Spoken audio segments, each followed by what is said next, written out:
Graças e paz, irmãos e irmãs. Amém. Convido vocês a abrir suas Bíblias em Jeremias, no 8º capítulo. Profeta Jeremias, Antigo Testamento, capítulo 8, Jeremias 8. Estarei lendo a partir do verso 18 até o final desse capítulo. Mesmo sentados, vamos estar reverentemente atentos à palavra do Senhor.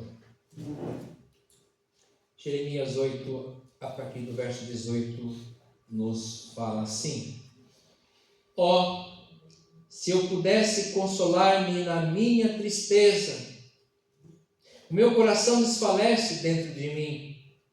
Eis a voz do clamor da filha do meu povo, de terra muito remota.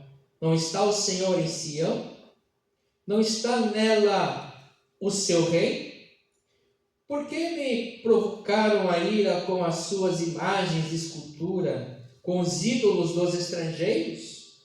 Passou a cega, findou o verão, e nós não estamos salvos. Estou quebrantado pela ferida da filha do meu povo. Estou de luto, e espanto se apoderou de mim. Acaso não há bálsamo em Gileade? Ou não há lá médico? Por que, pois, não se realizou a cura da filha do meu povo? Palavras do Senhor. Oremos. Pai querido, Pai eterno, te somos gratos, porque mais uma vez o Senhor nos reuniu como teu povo, para juntos nesse santuário, Senhor Deus, em torno da tua palavra sermos alimentados. Que a tua voz, ó Deus poderoso, o teu hálito santo do santo nos venha o alimento que nós precisamos. Somos o teu povo e suplicamos a tua graça, a tua bondade, o teu amor, a tua misericórdia, a tua cura para a nossa vida, para o nosso corpo e alma. Nos toque de maneira preciosa, ó Espírito Santo. No teu nome oramos, Jesus, nosso pastor. Amém. Amada igreja, esse texto é quase uma poesia, né? É quase uma poesia para a nossa alma, apesar de muitas incógnitas, muitas perguntas aqui, em que o profeta se faz e nos faz hoje. Vou fazer mais uma pergunta. Você já enfrentou alguma crise de doença grave? Você ou o seu familiar? Isso desestabiliza, não é mesmo? E gera traumas, pois nos afeta profundamente. Temos lidado com muitas situações. Isso em torno de nós e pelo mundo afora. Nós temos visto muitas tragédias acometendo a vida das pessoas. Às vezes passa por nós. Guerras, refugiados, perseguições políticas, perseguições religiosas, muitas doenças para darmos conta, muita gente doente. Agora temos mais uma peste aí, a tal da varíola dos macacos. Em São Paulo temos já dezenas de casos. E se não for controlado, pode ser uma peste que atormente aí como uma epidemia. Então nós temos na nossa caminhada, na nossa vida, algumas crises que têm nos sondado. E muitas delas dizem respeito à nossa saúde física, mental e espiritual. Vamos ao texto? O primeiro versículo, o profeta fala aqui da sua tristeza. Ó, se eu pudesse consolar-me na minha tristeza. Então aqui ele já começa a desenvolver aqui a sua fala. O profeta aqui, ele quer mostrar que de fato ele está muito triste e que esse pedaço de texto aqui no original poderia ter uma outra interpretação que seria assim: a minha tristeza me esmagou. Você já sentiu triste assim? Que você está esmagado debaixo de alguma coisa assim que você não consegue suportar, não consegue se livrar, você não consegue sair. A minha tristeza me esmagou. O profeta aqui, Jeremias, aparece bem dramático aqui, não é verdade?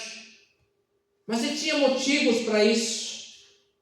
É o meio de sua visão que ele tinha de Deus, aquilo que Deus estava mostrando para ele naquele momento em mensagem ao seu povo. Ou seja, ele, ao receber essa mensagem, ele ficou muito triste. Vamos ver aqui do que se trata essa tristeza profunda dele. As razões que ele chega a dizer aqui: minha tristeza me esmagou. Parece que é um pouco da personalidade também desse profeta, né? Mas nós podemos entender também, conhecendo os textos do profeta Jeremias, e depois o texto que vem também, Lamentações, que é dele também, nós podemos entender que isso faz parte não só da sua personalidade, que se mistura, mas também da sua missão enquanto profeta de Deus. Porque o profeta, ele é o quê? A voz de Deus para o seu povo. É Deus que usa na vida dele para falar com o seu povo, para trazer aquilo que o povo precisa ouvir, não aquilo que o povo quer ouvir, mas aquilo que o povo precisa ouvir. E nesse momento aqui ele começa muito drama, porque o povo está em ruína. Então a tristeza toma conta do seu coração. Então não é só apenas a personalidade dramática do profeta Jeremias, né? E ele tem suas razões de ser dramático. Você conhece alguém dramático? Tem que chora e lamenta, qualquer coisinha esperneia, faz um escândalo. Oh, como eu sofro! Quando a vida não conhece ninguém. Eu conheço várias pessoas assim. Parece que o Jeremias começa no texto todo ele só reclamando, mas na verdade é a consequência da ação do povo, e Deus vem através dele falar com o povo, dialogar com o povo, para mostrar para o povo como você está vivendo hoje, com os seus dramas, as suas situações, as suas crises, as suas enfermidades, as suas tristezas, os seus traumas, são consequências da sua postura em relação à vida, em relação a mim. É isso que aqui o profeta está tratando. E parece que é uma retórica sem medida e sem mudança. Sempre a mesma coisa. Nós sabemos aqui, conhecemos, e até o Jeremias passa a ser conhecido como o grande dramático. Mas tem uma razão de ser. Deus vai falando através da vida dele. E ele reclama, ele é dramático porque ele tem motivo. Porque por muitas vezes Jeremias, ele é preso, torturado, surrado. Teve uma vez que ele foi colocado num buraco onde tinha muita lama, com muitas fezes, e ele foi abandonado lá. Sendo profeta de Deus. E é até que um dia alguém da nobreza se compadeceu dele e conversou junto ao rei: vamos tirá-lo de lá. Porque o que ele pregava era a vontade de Deus para o povo, mas o povo não queria ouvir, e ele coloca para que esse cara aí, vamos colocar ele lá, cala ele. Às vezes é a nossa alma que está gritando e nós não queremos ouvir Deus. Nós queremos apenas ser ouvidos. Nós não queremos ouvir Deus. E Deus aqui está mostrando o motivo da desolação, que é a ruína do povo. O Senhor aqui pontua, o Senhor mostra a todo o povo que eu não estou com vocês. Vocês não têm rei? Então por que me provocaram a ira com suas idolatrias, imagens, esculturas, com as iconografias desses deuses estrangeiros? O Senhor aqui começa a pontuar com dúvidas. Eu não sou o seu Deus. Eu não sou o seu rei. Vocês não têm o rei que eu coloquei. E aí ele continua falando, olha, passou a colheita, vocês já colheram tudo o que tinha que colher, acabou o verão, que o verão aqui nessa região desértica é difícil, é muito calor, mas já passou o verão, mas vocês ainda não estão salvos, vocês estão sendo abençoados com a colheita, até com o clima melhor, mas vocês ainda não são salvos. Estamos abençoados, mas não salvos. Essa é a retórica. Seria o pano de fundo dessa lamentação de Jeremias. Estão sendo abençoados, tem tudo, colheita, passou o verão, está mais tranquilo o clima, estão vendo melhor, mas vocês se perderam.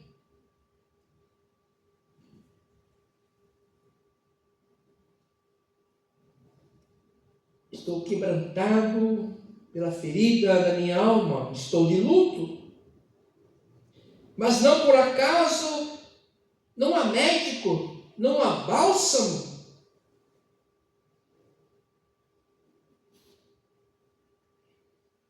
E aqui ele cita aqui Gileade, não há médico em Gileade. Gileade é uma região ao leste do Jordão, hoje Jordânia, onde viveu ali José, seus filhos, e Abraão, toda a sua geração, uma terra abençoada, e que tinha ali muitos arbustos, muitas plantas, que delas faziam muitos remédios, substâncias, além de medicinais aromáticas. Então havia naquela região muitos remédios e também a medicina mais desenvolvida. Não há médico em Gileade? Vocês não têm o que vocês precisam? É uma região muito próspera. Uma região em que os grandes patriarcas se desenvolveram, criaram suas famílias, seus clãs. E que Deus está como se fosse um desabafo de Deus. Como se fosse um desabafo de Deus, que o profeta ele não está falando dele. Às vezes fica olhando só para o profeta. É o coração de Deus que está aberto aqui. E em Gileade tem médico. Em Gileade tem muito remédio. Eu tenho proporcionado para vocês médicos, remédios, e você mesmo assim, vocês continuam aí ferindo o meu coração com as idolatrias aos deuses estrangeiros. E aqui o Senhor pergunta, e é uma retórica, ele enfatiza para chamar a atenção do povo, das pessoas, dos seus filhos. Não há bálsamo. Aqui é a retórica para a gente entender, acordar. Acordar. Né? Para que as pessoas, o povo pudesse acordar. Não há médico. Eu não sou o seu bálsamo. Eu não sou o seu médico. Eu não sou o remédio para os seus males, para os seus problemas, para as suas dificuldades. Que Deus eu sou para você? Que Deus eu sou que vocês estão procurando? Que Deus eu tenho sido? Pois vocês estão, inclusive, procurando deuses estrangeiros. Estão virando as costas para mim. Uma vez eu conheci uma irmã que viveu muitos anos com a gente na igreja, que ela começou a frequentar cartomante. Porque ela queria saber do futuro dela. Uma coisa assim inconcebível, mas é disso que o Senhor está falando aqui com o seu povo, que começa a buscar outras coisas fora do... Ou você tem um remédio, você tem um médico, você tem um rei, você tem tudo, você tem tem, o verão foi embora, você tem a sua despensa cheia e continua longe. É o coração de Deus que está doente aqui. Esse é o desespero, a tristeza, o espanto do profeta. E ele aqui abre o coração. Até quando isso vai acontecer? Até quando isso vai acontecer? De nós não vivemos segundo os propósitos do Senhor, de não sermos gratos pelo que nós somos e temos, de não reconhecermos a atuação de Deus em nossa vida, em nossa caminhada, de que qualquer coisa é motivo para reclamarmos e fazermos um drama. Aqui é Deus que está dramático, porque Ele está olhando para o seu povo, que Ele ama muito, e esse povo está corrompido com coisas externas que não valorizam aquilo que o Senhor tem dado, mostrado. O Senhor vem e se revela mais uma vez ao seu povo. E essas metáforas usadas pelo profeta na palavra desse momento, parece que é o que nós temos hoje também. As tristezas, os desesperos e o espanto que nós sentimos muitas vezes acontecem pelos nossos pecados, principalmente por nós não adorarmos de fato, principalmente porque nós não estamos servindo de fato, nós não estamos percebendo o Senhor. E quando nós não percebemos o Senhor, aí entra toda sorte de idolatrias e reclamações, porque nós perdemos a capacidade de agradecer, de perceber o quanto Deus tem abençoado.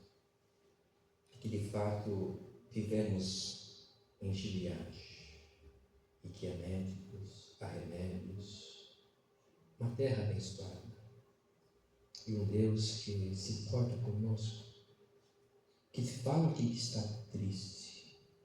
Ah, se eu pudesse consolar-me da minha tristeza. Você já se viu assim?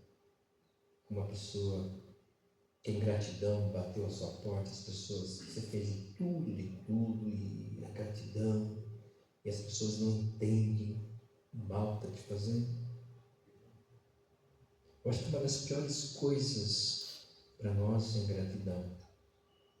Faz o seu melhor, faz estratégia e planeja, mas não é reconhecido. É o coração de Deus. O meu coração desfalece dentro de mim, desmaia.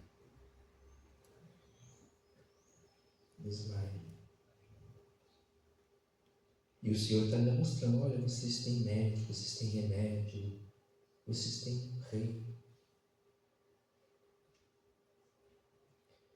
O Senhor quer promover, em vez da tristeza, alegrias. O Senhor quer promover, em vez do espanto, tranquilidade.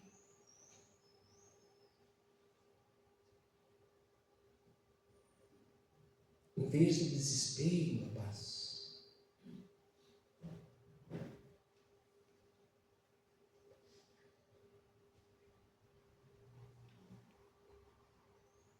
O Evangelho de João, capítulo 20, nos narra lá a experiência de Jesus que havia morrido.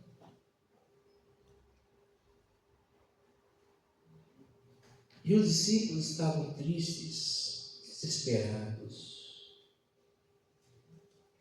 Até que Jesus entrou, porta dentro, e disse: paz seja convosco.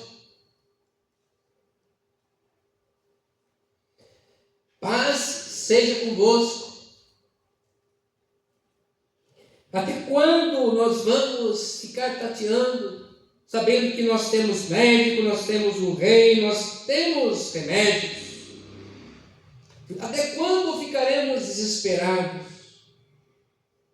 E o Senhor insiste: paz seja convosco.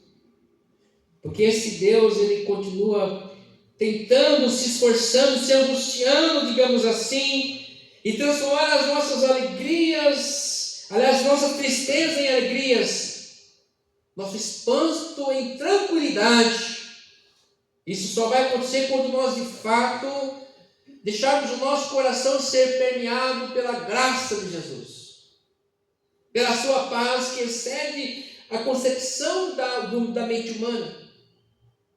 Nós precisamos mergulhar muito mais, então, no mundo espiritual e lembrarmos sempre que Deus, Ele caminha para o seu povo, caminha conosco, e que aqui está um pouco angustiado, desfalecido, porque nós estamos virando as costas para Ele. Porque quando nós não temos a consciência, não somos gratos, é como se nós virássemos as costas. E Ele continua dizendo: paz seja convosco. Porque todo mal Ele venceu. Ele venceu a morte. Não vai vencer a doença? Você já venceu. Seja como for, você já venceu, porque Ele está no controle. Ele é alguém que manda o seu profeta, e o profeta é um homem como nós, que se angustia, se entristece, porque Deus está angustiado, entristecido, porque Deus se importa. Que vai continuar caminhando com o seu povo, vai continuar mandando os seus profetas, vai continuar mostrando um caminho que na verdade deveria ser de alegria, tranquilidade e paz. Será que nós podemos entender isso? De que nós de fato nós temos um Deus que cuida de nós e nós temos que adorar esse Deus em espírito e verdade? Eu acho que nós podemos fazer isso. Nós podemos fazer isso. O Senhor vai continuar insistindo conosco. Vai continuar insistindo conosco, para que a gente possa entender que esse Deus maravilhoso que Ele é, que tem nos amado e tem cuidado de nós. Que nós possamos perceber, além das crises, a sua graça, a sua direção, o seu amor. Amém. Amém. Vamos louvar a Deus com alegria e pé. A Deus demos glória, pois seu grande amor, Filho bendito por nós todos deu, e graças concede ao mais vil pecador, abrindo-lhe a porta de entrada no céu. Louvemos.